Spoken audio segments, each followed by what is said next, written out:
Good. All right. Trevor Jang, it's in.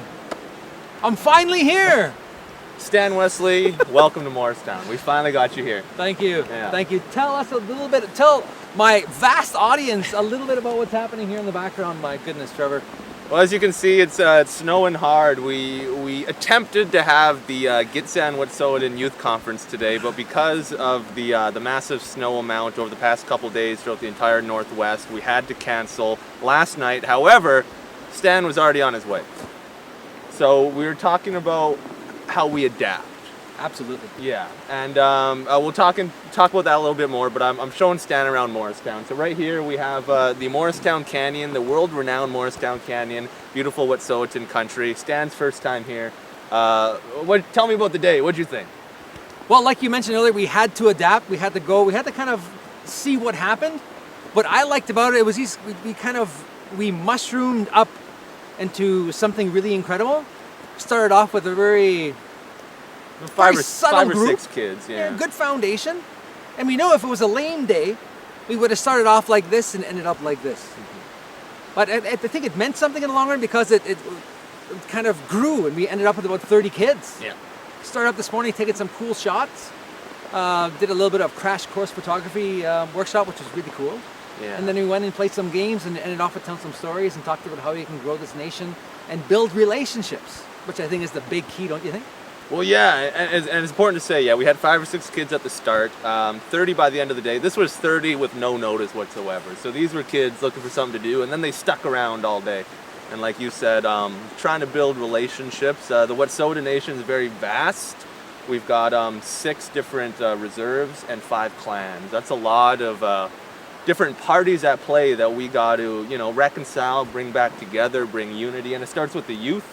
And that's why I helped to organize this event. I didn't really take part. I was kind of in the background there, but I needed Stan here because of his energy, and the kids loved it, and awesome. I knew they would. Awesome. One thing I really like, because Lillian was there, the elder, it's just so amazing, so beautiful. And she talked about some very short stories, which is really nice. She could have told some really incredible long stories, but she kept it really short. I think she knows the audience, so well done, Lillian.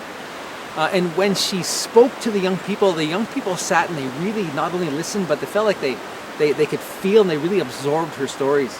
Everyone stayed. There was energy, there was commitment, there was focus. Mm-hmm. The young people, there's a real yearning to learn language and culture here, isn't there? Yeah, there is. I mean, that's why I'm so happy that Lillian was there. And the conference that we were supposed to put on would have integrated, and we're still going to do it. The snow just means we postponed it. Stan is coming back to Moricetown. We're going to aim for this summer. But when that conference does come, you're right. There is a not only a willingness, there's a willingness by everyone, but there's that strong urge from a core few that really want to learn the language, really want to learn the culture, really want to learn the dance and the feast system. And it was evident today. I mean, we did an evaluation form of Stan, and Stan taught him a little bit of Cree, which is completely different than Wet'suwet'en. But on the evaluation, they actually said now they want to learn Cree because you made it seem so cool. So that interest is there. Someone just like you needs to spark it. You know what I think is cool?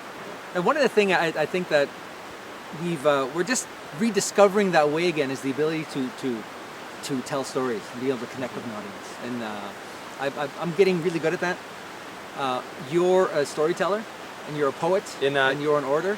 Yeah, in my own kind of way. I'm a spoken word man. I'm a spoken word artist, and there's storytelling aspects to that. I see it as a well, first off, I gotta say, poetry saved my life. It really did. If I didn't have it during this kind of healing journey that I'm on currently, and I have been for many years now, I don't think I would have pulled out here. And it's that self-expression, that self-reflection that poetry pulls out of you that has really kind of saved me.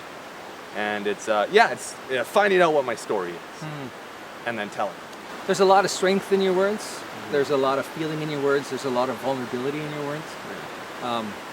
And the young people need that open book. Yeah. They need an open heart. They need an open spirit. So through your words and through your actions, the young people and just the people in general, because I feel it, and I feel inspiration coming from your words. Mm-hmm. So I want to thank you for the work that you do.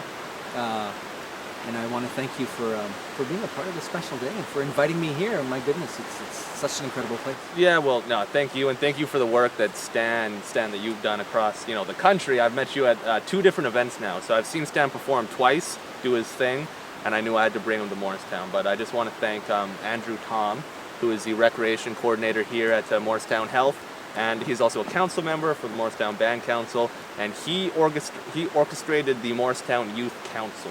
Now, this whole thing happened because of the Youth Council wanted to put on an event, and then I saw that they were doing an event, and I knew that Stan had to be a part of it. So my role here was to connect you with the people that I knew you needed to meet. So thank you for coming. Trevor Jang, I met you a few years ago. I met Andrew.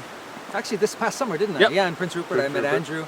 Andrew says we got to get him, and you said I'm going to get him. Yeah. So thank you, and thank you for reaching out. And that making was the call. persistence. How long did we go from about a month back and forth of, is it going to work? Is it going to happen? Do we have a budget? I don't know what the budget is, but no, we're going to make it happen. We had a lot of doubt, and we had some issues, and even this morning we had some issues like, is it going to happen? But you know what? It happened, Yeah. and it was a success. And the kids, they came away inspired, and they wrote it down and told us. So Awesome. Thank you, brother. thank you, Stan. All the best. See you later. Thanks.